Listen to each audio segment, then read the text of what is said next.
नमस्कार दोस्तों, स्वागत है आप सबका अपने चैनल टीचर अपडेट 247 पे। साथियों, इस वीडियो में मैं आप सबको एक बहुत बड़ा अपडेट देने जा रहा हूं। साथ ही साथ आपके आंखों पे जो पट्टी बंधी हुई है उस पट्टी को मैं हटाने जा रहा हूं। एक बहुत बड़े राज से पर्दा उठने जा रहा है और सच्चाई से मैं आप सबको रूबरू करने जा रहा हूं। तो दोस्तों, वीडियो में आगे बढ़ने से पहले आप सभी दोस्तों से एक रिक्वेस्ट है कि चैनल को सब्सक्राइब कर लीजिए। आप लाइक नहीं करते हैं, लाइक कर लीजिए, कमेंट और अपने दोस्तों के साथ शेयर भी कर दीजिए। तो चलिए शुरुआत करते हैं कि इस वीडियो में अपडेट क्या क्या है। तो साथियों, जैसा कि आप सब जानते हैं कि 7वां पे स्केल जो है उसको लागू करने के लिए तरह-तरह के पत्राचार, तरह-तरह के सोशल मीडिया पे ट्विटर कैंपेन या फिर आप बोलिए तो पॉलिटिकल व्यू से या मुख्यमंत्री जी का अपनी तरफ ध्यान आकर्षित करने को लेकर हर तरह का प्रयास हमारे शिक्षक साथियों के द्वारा किया गया। लेकिन सरकार जो है बिल्कुल इस बात को सुनने के लिए तैयार ही नहीं है, ना ही टीचर्स के वेतन बढ़ाने के लिए सरकार किसी तरह से तत्पर दिखाई दे रही है। तो इसके लेके आप सब जानते हैं कि पटना हाई कोर्ट में हमारे शिक्षक साथियों के द्वारा बहुत ही मजबूती से खड़ा होते हुए एक केस दायर किया गया, एक रिट पिटीशन दायर किया जा रहा है, जिसको लेके जो इसके नेतृत्व करता है उन्होंने क्या किया है, तो पूरे शिक्षक साथियों के लिए जो 7वें वेतन पे का मांग कर रहे हैं, इंतज़ार कर रहे हैं, उनकी मांगों को ध्यान में रखते हुए उन्होंने पूरे टीचर्स के लिए एक मैसेज छोड़ा है। ये मैसेज जो है रात्रि के लगभग 1:30 बजे आया मेरे व्हाट्सएप नंबर पे और मैंने सोचा कि इस मैसेज का जो सार है, जो विश्लेषण है, वो सारे शिक्षक साथियों की नज़र में ज़रूर होना चाहिए। तो ये क्या बता रहे हैं, पहले इसको हम लोग समझने का प्रयास करते हैं और देखते हैं कि इनके मैसेज जो है इसमें कितनी सच्चाई है। तो साथियों, ये सबसे पहले क्या लिखते हैं कि नमस्कार साथियों, 7वां वेतन आयोग लागू करने को लेकर क्या-क्या मुश्किलें और अड़चनें हैं, ये किसी से छुपा नहीं है, ठीक है? लेकिन साथ ही साथ कभी-कभी ऐसा प्रतीत होता है कि कुछ शिक्षक नेता स्वयं ही नहीं चाहते, है ना, कि शिक्षकों को के 7वें वेतन आयोग का लाभ मिल सके।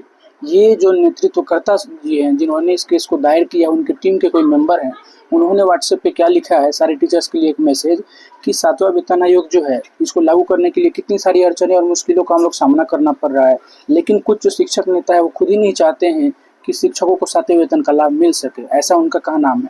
इसका कारण यह है कि बार-बार इनके द्वारा विभाग को पत्र लिखा जाता है, जबकि सभी को मालूम है कि विभाग 7वें वेतन आयोग का लाभ देने की स्थिति में नहीं है ना? ये बोल रहे हैं कि विभाग को बार-बार पत्राचार के माध्यम से इस बात का ध्यान आकृष्ट करने के लिए उनको पत्र दिया जाता है, लेकिन 7वां वेतन आयोग करने की स्थिति में विभाग दिखाई नहीं दे रहा है। अब जबकि समय बहुत कम बचा है तो सीधे मुख्यमंत्री से बात करनी चाहिए और मुख्यमंत्री को ही पत्र लिखकर दबाव बनाना चाहिए।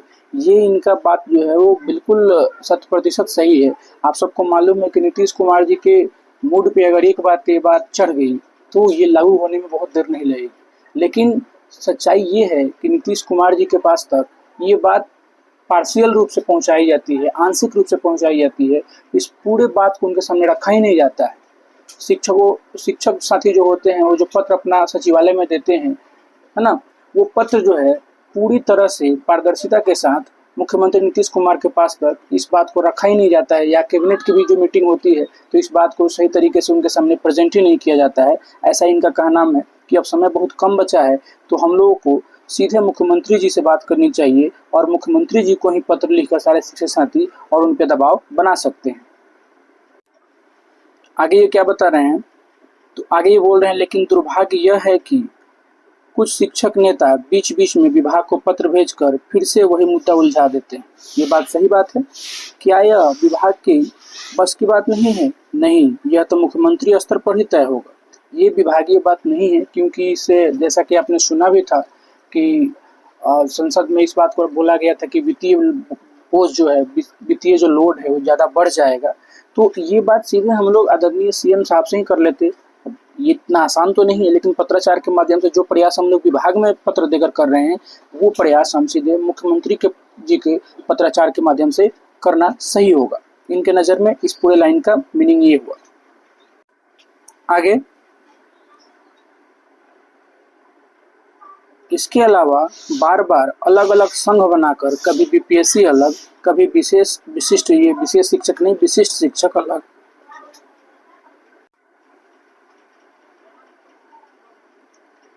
कभी विशिष्ट शिक्षक अलग, है ना, शिक्षकों की एकता को कमजोर किया जा रहा है। देखिए साथियों, ये बात मैं आपको पहले ही बता चुका हूँ कि विद्यालय अध्यापक, है ना, या नियोजित शिक्षक या फिर विशिष्ट शिक्षक, ये जो है अलग अलग प्लेटफॉर्म पे अलग अलग संघ बना के अपने हिसाब से अपनी मांगों को रख रहे हैं। अब सरकार के पास जैसे विद्यालय अध्यापक 5 मांगों को रखते हैं, नियोजित शिक्षक 5 मांगों को रखते हैं और विशिष्ट शिक्षक 5 मांगों को रखते हैं, तो सरकार के पास जो बात जाएगी 15 मांग की जाएगी। तो ये बताइए कि क्या सरकार आपके 15 के 15 मांग को मान लेगी?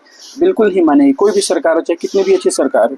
तो क्यों ना इस पूरे मुद्दे को इनका बताने का मतलब ये है कि सारे शिक्षक साथी एक प्लेटफॉर्म पे आके और आपसी सहमति से सारे लोग मिलके और एक डिमांड रखें, एक प्लेटफॉर्म पे आए, ताकि मजबूती से इस बात को कहीं भी रखा जा सके। यदि वास्तव में शिक्षक चाहते हैं कि 7वें वेतन आयोग का लाभ दिलाना, तो एकजुट होकर मुख्यमंत्री पर दबाव बनाए, अन्यथा यह धारणा बन जाएगी कि आप लोग ही नहीं चाहते कि शिक्षकों को लाभ मिले, क्योंकि इसकी राजनीति इसी मुद्दे पर चल रही है। ठीक है, आपस में आप लोग ऐसे बटे रहे तो भूल जाइए फिर 7वां चरण का मतलब 7th पे स्केल। अभी 7th पे स्केल के लिए पटना हाई कोर्ट में केस भी फाइल हो चुका है, जिसका डायरी नंबर है CWJC 16276/2025। ठीक है, ये मैंने आपको पहले ही बता रखा है कि 7th पे जो है उसको लागू करने के लिए विभागीय तौर पे तो कुछ हो नहीं पा रहा है, तो इसको लेकर सीधे हम लोग कानूनी मदद अब ले रहे हैं। पटना हाई कोर्ट में इसको लेके एक CWJC यानी रिट पिटीशन दायर किया जा चुका है और इसका डायरी नंबर ये है, जाके पटना के ऑफिशियल वेबसाइट पे आप देख सकते हैं, चेक कर सकते हैं कि इसका स्टेटस क्या है। ठीक है, ये हो गया आपका diary number. Patna high court के ऑफिशियल वेबसाइट पर आप सब इस केस का स्टेटस चेक कर सकते हैं। इस केस की सुनवाई का डेट 7 अक्टूबर को मिला है। साथियों, 7 अक्टूबर जो है हमारे 7th पे लागू करने के लिए जो केस दायर हुआ था, उसकी सुनवाई का पहला दिन है। मेरा आप सबसे विनम्र अपील होगा कि अलग अलग ग्रुप में पटना छोड़ एक प्लेटफॉर्म पे आकर आप एक दूसरे का सहयोग करते हुए बहुत ही मजबूती से अपनी मांग कानूनी रूप से रखें। इनका कहना ये है कि सारे शिक्षक साथी एक प्लेटफॉर्म पे आके, क्योंकि ये आपके हक की लड़ाई है, ऐसा नहीं है कि ये सिर्फ विद्यालय अध्यापक के लिए केस किया गया, ये सारे शिक्षक समाज के लिए केस किया गया है। तो इस केस का जो सुनवाई का पहला डेट मिल रहा है वो 7 अक्टूबर मिल रहा है और इसका डायरी नंबर मैंने आपको ऊपर ही बता रखा है। तो इनके कहने का मतलब ये है कि आप सब एक प्लेटफॉर्म पे आके और मजबूती से एक दूसरे का सहयोग करते हुए कानूनी रूप से इस बात को रखें, चाहे वो नियोजित शिक्षक हो, विशिष्ट शिक्षक हो या फिर विद्यालय अध्यापक। ठीक है, ये मैंने आपको पहले बताया था कि अलग अलग खंडों में बंटना छोड़ करके एक प्लेटफॉर्म पे आके, एक जगह पे आके और आप लोग मजबूती से अपनी बात को रखें। विभागीय रूप से कुछ नहीं हल होता है तो कानूनी रूप से हल होता है। फिर आगे क्या बोलते हैं, याद रहे पॉलिटिकल पार्टी आपके सिर्फ उसी मांगों को मानेगी जिसमें उसका लाभ नजर आएगा। ये तो भाई पॉलिटिकल चीजें, बिल्कुल सत्य बात है। सत्य क्यों है कि आपका जो डिमांड है, आपका अगर संख्या बहुत ज्यादा है, जैसे सेवा निरंतरता की भी बात चल रही है, कहाँ मांगा जा रहा है उनकी मांगों को? वेतन संरक्षण की बात की जा रही है, उसको भी नहीं माना जा रहा है।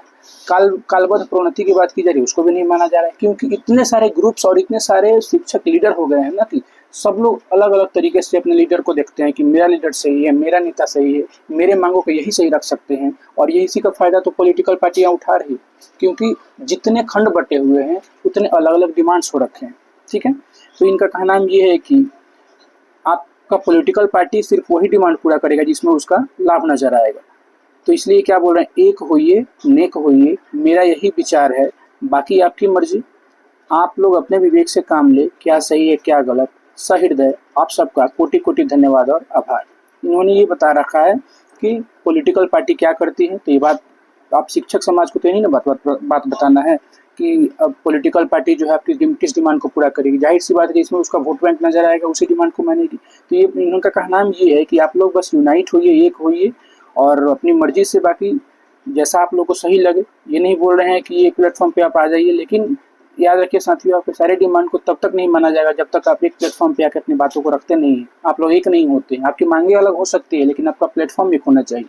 तो इनका लास्ट में कहना यही है कि आप अपने विवेक से काम ले, मेरा काम था बताना क्या सही है क्या गलत है, और हृदय से आपका कोटि कोटि धन्यवाद। तो ये एक अपडेट था 7th पे को लेकर जो केस किया गया था, उसको शिक्षकों को एक मैसेज दिया गया है जो लीडिंग उसमें लीडर है। तो बाकी आप सब अपने हिसाब से देखें, आप इस वीडियो कैसे देखते हैं। साथियों, मैं फिर से बोलूँगा कि आप सब एक लाइक कर दें, कमेंट कर दें, सब्सक्राइब और शेयर कर दें इस चैनल को, और मिलते हैं नेक्स्ट वीडियो में एक नए टॉपिक के साथ। तब तक आप हमारे साथ जुड़े रहें। जय हिंद।